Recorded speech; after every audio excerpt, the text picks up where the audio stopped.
Oh, come on, please. What a disgrace. So what we now understand is that knowledge of the body of work of George Mikan should be part of the litmus test for ownership on the marquee back in the NBA. There's no one better than Chris Mad Dog Russo. I say that with all of the admiration in the world. So we had Stephen A. blaming Leon Rose, and we had Chris Russo blaming the owner, and we got on our team here, we're blaming the players. So we got a lot of different places that we can point the finger here to figure out where it is that Tom Thibodeau got fired. And at the end of the day, maybe some people believe it was maybe we could all be right. It could all be right. That could be the bottom line. So we talked about why it happened before. Let's talk about where it goes from here. Wendy, I would present to you that in this city in particular, with this team in particular, filling a seat where the expectation now is at minimum winning 50-something games and making it to at least the conference final, if not taking the next step forward, that's not an easy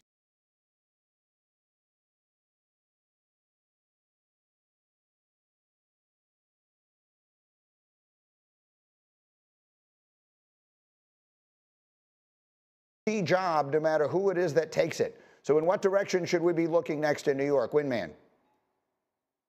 Well, you have a veteran team that is ready to win now, so you need to have a proven coach. I don't think this is time for an experimental hire. And there were 3 proven coaches that all lost their job near the end of the season that would, or during the season, that would, come to mind. One would be Mike Brown, last year's Coach of the Year with the Sacramento Kings, or maybe it was 2 years ago, Coach of the Year with the Sacramento Kings. Long track record of history, has coached teams to the finals, instantaneous respect.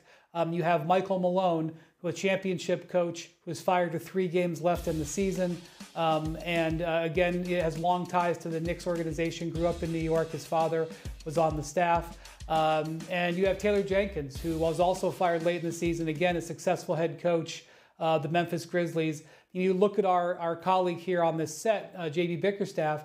This is a guy who was a successful head coach with the Cavaliers and was let go last year. And look what happened to him when they hired him in a good situation for him. He obviously carried that right over and was second for Coach of the Year. I would just bring up one more name. I would check on, in the interest of Jeff Van Gundy. Van Gundy won rave reviews from the Clippers players throughout the entire season. He is extremely close to Tom Thibodeau. He also missed part of the season with personal reasons, so I'm not sure he wants this job. But if I were the Knicks, I would call to gauge interest. That would be extremely popular in New York, I can say that.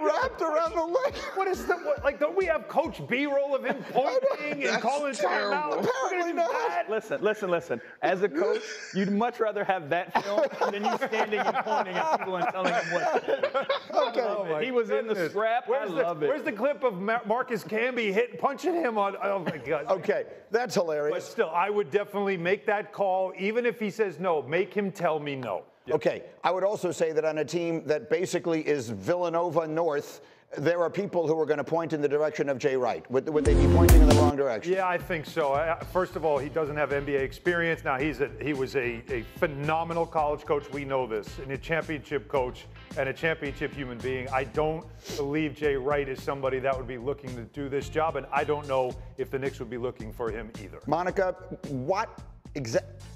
give me the characteristics of the person who should be the next coach of the New York Knicks. You're around this team literally every day. You broadcast all of their games. What are the things that, if you were making this hire, you'd be looking for in the next coach? Creative offensively, an excellent communicator in terms of collaborating with coaching staff and players.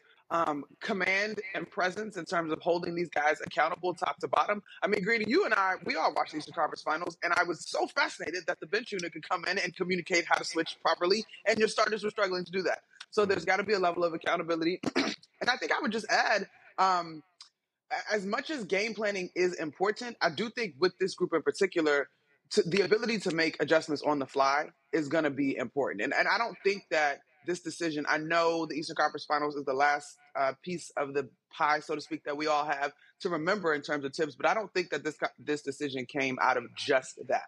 And so I think they're just looking for someone who represents where the league is now, both in terms of how you build relationships with players and what you look like on the floor.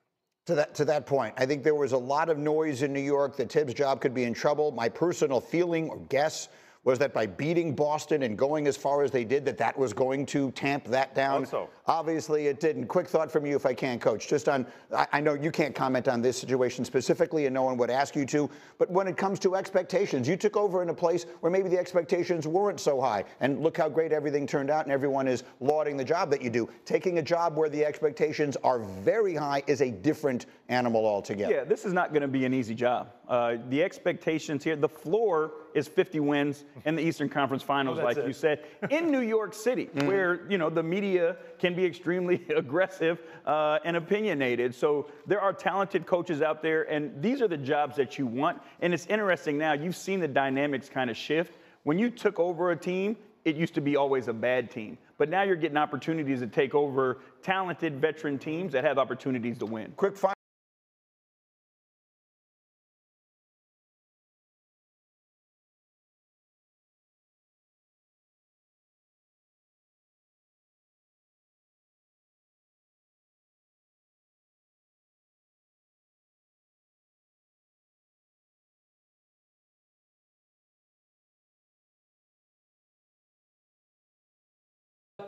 The Cavs had a great regular season, but they went just as far in the postseason. I think JB is an interesting person to consult on how this all went down, especially since his firing last year was viewed as controversial across the league.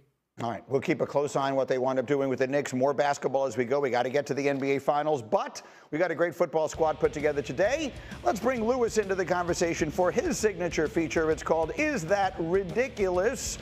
And we start in Dallas. Hey, Lewis, if I were to say Dak Prescott is going to win MVP with CeeDee Lamb and George Pickens as his receivers, does that seem ridiculous? It does, you know, in totality, because there's a lot of different moving parts that are going on here in Dallas now with the new head coach and Brian Schottenheimer. We know that he has familiarity with his football team, but now he's the head coach. Dak has to get all these weapons now on the same page, namely talking about George Pickens. I know George for his career, his average over 16 yards per reception, and CeeDee is fantastic.